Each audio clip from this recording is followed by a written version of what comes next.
this week, Mobile World Live has been looking at how new software innovation is set to have a huge impact on our industry. In this special program today, we're going to be discussing some of the hottest trends driving network transformation. And I'm delighted to have two expert guests with me to lead the debate today. First up, I'd like to introduce Bob Iverson. Bob is Senior Director of 5G Architecture at Cisco. Welcome, Bob. Thank you. Glad to be here. And as well as Bob, we also have the Head of Analyst House GSMA Intelligence, Peter Yarrick. Welcome, Peter. Good to be here. Thank you very much for joining us, both of you. Gentlemen, we've got much to cover in a short space of time. So let's kick off, and I'll come to you, Peter, if I may first. Can you give us some context around what operators are really thinking right now? I mean, what are their priorities when it comes to network transformation? Yeah, it's a big question, right? Because I think from a consumer standpoint, maybe even an enterprise standpoint, we don't always appreciate everything that goes on in an operator's network, right? You know, it's you see the towers, there's boxes at the bottom of the towers, and then it all somehow magically works, right? So from an operator perspective, there's a lot they're juggling with. But you know, I'll just quickly go back to some research that we did at the end of last year when we reached out to 100 operators around the world. And we start off with a basic question, right? You know, we eventually dug into things like Open RAN, like virtualization, stuff that we'll talk about a little bit later on. But we start with a very basic question. What's driving your thinking, right? Is it about saving money, saving OpEx, CapEx, you try to look for efficiencies there, or is it really about new things? And surprise, surprise, you know, it's the making money things that are really important to them. Yes, they know that there are efficiencies that are out there that they can gain in terms of new network architectures, new technologies. But the old adage that you can't save your way to growth is still key, right? It's that, yes, you know, saving money is nice, but it's not going to show growth in your profitability. Well, growth in your profitability, sure, but not growth in revenues. And so I think that's why you see, what can we do in the network that will drive new services? What can we do in the network that will actually drive our business and not just do things that we're doing now more efficiently? Bob, you work very closely with the operators themselves. What do you see? Yeah, thanks, Justin and Peter. Good perspective. And I would say that this is pretty consistent with what we heard from operators, especially in the pre-COVID time, where it was about save money and make money. And the make money was the area where they would focus more of their conversations on. And I think it's for the reasons that you mentioned, Peter, as well as maybe a couple other reasons. One is that there's a lot of inertia in the way that they've been doing things for so many years, and they've spent a lot of time and invested a lot in optimizing the cost structure for that. You know, that combined with the fact that some of these newer technologies are not fully matured and not fully implemented, you know, probably puts them in a position where they don't feel like they have as much control or as much influence over significant improvements in cost where we are. And then, of course, you know, the important thing is, as you said, you can't save your way to growth. And there is a great belief in new revenue opportunities out there. Let's dive deeper into some of that actual technology. Peter, I know that GSMA Intelligence has done some research into what type of new technology is really driving network transformation. What can you share with us today? Yeah, so I think you know, it still goes back to where I started, where it's obviously going to be different for every operator. There's a lot going on, right? So it's hard to say hard and fast rules for everyone, but there are a handful of things that I think we can look to, and you've seen this from our research, right? That things like virtualization, right? And maybe we take this for granted because we've been talking about it if we're in the industry for a while, right? And virtualization, gateway to cloudification, but that includes, you know, virtualization network functions, including the RAN, but then also moving of some of these functions over to cloud resources, right? I think that you can think about this just in general of you know, the movement of IT transformation of operations, IT transformation of the way operators do their work. And I think that's been the big focus, right? And obviously there's a lot of other stuff. We hear a lot about edge. Obviously 5G as a broader topic is huge, right? But when I think about the basics, the core components that are underlying a lot of what we see from operators, it's those sorts of IT-focused transformations, right? Virtualization, a focus on software, how that covers the core as well as the RAN, how they work with cloud players. That's probably the biggest fundamental shift. Yes, 5G is huge, right? 5G is huge. It's a generational shift, just like we would have from 3G to 4G, now 4G to 5G. But this move to understand how software fits into their businesses and virtualization is really more in that sort of a TDM to IP, right, or a circuit to packet generational transformation that will take a lot longer, but really has much more broad-reaching implications. And you see that from our research and talking with operators. Bob, what stands out for you in terms of the technology or multiple technologies that are out there really driving transformation? Yeah, so one thing that stood out to me actually when I looked at this is how low virtualization was relative to the others, because a lot of the other ones don't work without virtualization. It's sort of the foundational. We need to separate hardware from software, break up these PNFs to be able to fully automate things, to realize DevOps, to do edge networking, all that. So I thought that was kind of a curious perspective on that. It's clearly an area that they're still working on and still trying to figure out. Edge networking, obviously a very, very popular area.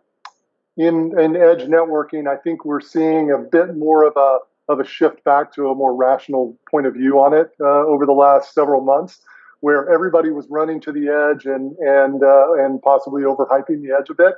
The edge is very valuable real estate. But what we're hearing from operators is, yes, it's very valuable and it can be very beneficial to some services, but it's also really expensive to deploy out there. So we need to make sure that the ROI is there. Virtualized RAN is another hot area.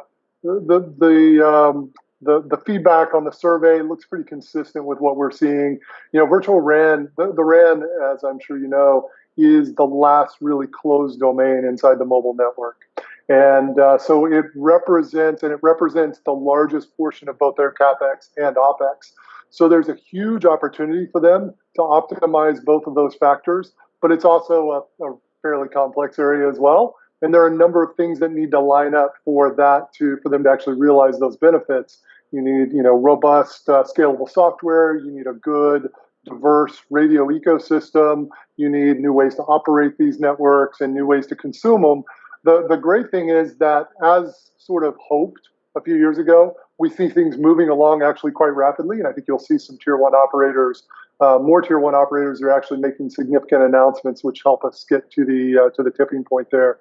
And then the last one, I think that's probably essential on this one is automation, and I see we have automation broken up for deployment and operations. That's really what allows them to realize the benefits of this virtualization and move to software. Because if you don't automate, then you've potentially made your operations even more complicated than they were before. And so, that's the other critical one here that rounds things out, I think. I'm hearing that cost and complexity as some of the challenges that you've just mentioned, Bob. Peter, I'd be interested to hear your thoughts on what's really holding back operators from kind of going full steam ahead into some of these areas. What are some of the other challenges out there?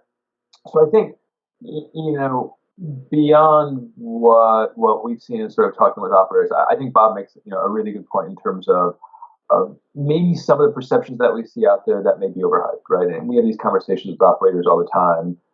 When I look at the percentage of operators that think they're doing virtual RAN or think they're doing open RAN, it feels a bit aggressive, right? And so I do think that maybe in some of these cases, to Bob's point, you probably can't do some of these without the precursors. And so I think there may be some confusion out there from operators, which points to technology maturity or immaturity being a big deal, right? And really getting with a lot of these technologies, the fact that in some cases it may not be clear to an operator yet, because they're just starting out, that they definitely need automation to make edge work, right? You're not going to deploy edge at scale without some sort of automation. You're not going to deploy virtual RAN without that. And so I think just the technology maturity and vendor ecosystems are linked to that, and expertise, right? You can see some of the research and it's there in terms of the slides.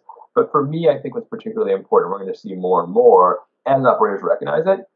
It is that maturity side of things, which plays into the ecosystem, which plays into expertise, and then where they find that expertise, right? Do they partner with it or somewhere else? So I think that's what we're going to see more and more, but it's really been a big operator focus. Oh, Do you think that operators understand that for their network architecture to actually evolve and become a more open and software-defined platform, that really they need to be looking at a different technical and business mindset? Do they fully understand and grasp that, do you think? I think they're making progress in that respect.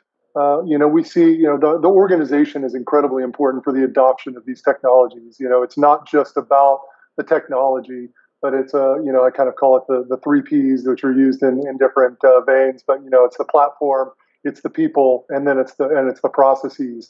And so all of that stuff has to come together. And so we see operators developing new organization models, maybe splitting off teams to work on some of these new projects where they can begin to mainstream them, especially when you look at things like DevOps and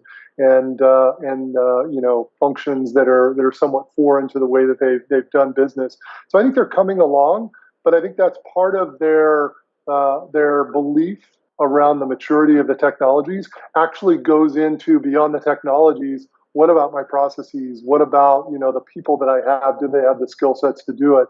The upside is that, as we've seen in other industries and in the cloud industry and in IT, as we start to adopt software, there's a bit of a ramping up point that takes a little while, but then things can move quite quickly as you get the systems established and you figure out the operations model. So I'm pretty bullish about the ability to adopt these technologies in mass over the next few years, and it feels like we're sort of building to that. I think just to piggyback on that, I think when Bob talks about people, one of the things we've seen is really just that executive and C-suite buy-in, right? And what I think is great there is that oftentimes that's a gating factor, right? You need that advocate in the C-suite to really drive this. But I think as these technologies, it becomes clear how important they are, the shareholders are driving the C-suite to push that even harder than they might have, right? And so you are getting, people up at the executive levels going, are we moving fast enough on open? Are we moving fast enough on these, right? Things that may not have mattered to them, but as it's clear that that's important to supply chain and the health of their network and the health of their services, it becomes something where they are much more engaged in that, which I think, to Bob's point, will just drive it even faster in the future. Thank you, gents. To finish off, I think it would be somewhat remiss to not touch on the developments, obviously, of the past few months. It has become a bit of a cliche to say that we're living through unprecedented times, but the truth is the global COVID-19 pandemic, well, it's had a huge impact on the way we work. It's had a huge impact on the way that we rely on operator networks too. Bob, I'd be interested to hear your thoughts on what impact you think this has possibly had on operator priorities. Has it changed their priorities? Will it change their priorities going forward? What does this mean to the telecom landscape? Yeah, it's a great question, and obviously we're right in the middle of the fog of this.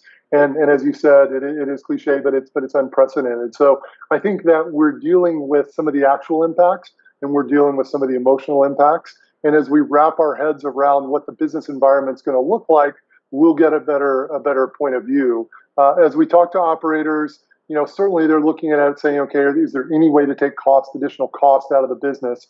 The good news is that, if you look at some of these new technologies that are mature enough to actually start to acquire and insert into the network, they can start to glean some of the savings from a CapEx standpoint and prepare for the future versus sort of being stuck and investing in the past just because they don't have the time to do the full innovation.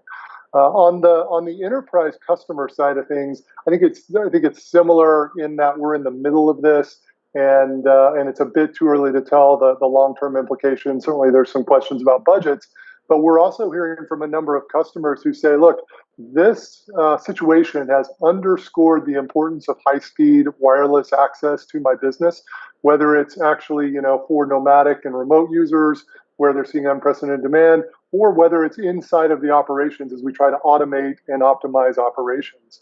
So I do think there's a bull position that says this could actually, if they can see tangible use cases, this could actually drive more investment, a stronger investment landscape. Well, it's nice to end on a positive note there. Gentlemen, unfortunately, we are out of time, but it's been a great discussion, some great insight from you both. Thank you for sharing your thoughts with us as part of Mobile World Live's themed week. Thank you very much. Thanks, everyone. Thank you.